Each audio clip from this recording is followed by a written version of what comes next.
Hello বন্ধুরা, চলে আসলাম একটা নতুন রেসিপি নিয়ে। চিংড়ি মাছের মালাইকারি।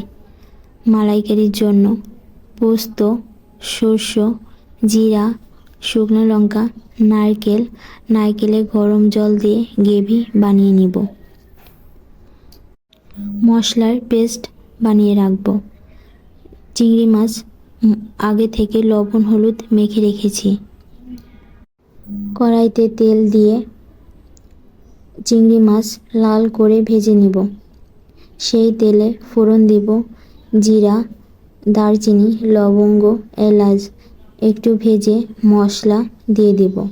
মশলা কষানো হয়ে গেলে চিংড়ি মাছ দিয়ে আবার কষিয়ে নিব।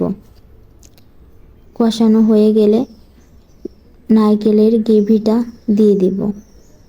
স্বাদ মতো লবণ হলুদ দিয়ে দিব। কিছুক্ষণ সবাই যদি আমার চ্যানেলে নতুন হয়ে থাকেন অবশ্যই লাইক, কমেন্ট, শেয়ার, সাবস্ক্রাইব করবেন।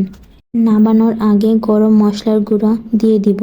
চিংড়ি মাছের মালাইকারি এভাবে খেয়ে দেখবেন, অবশ্যই আপনাদের ভালো লাগবে।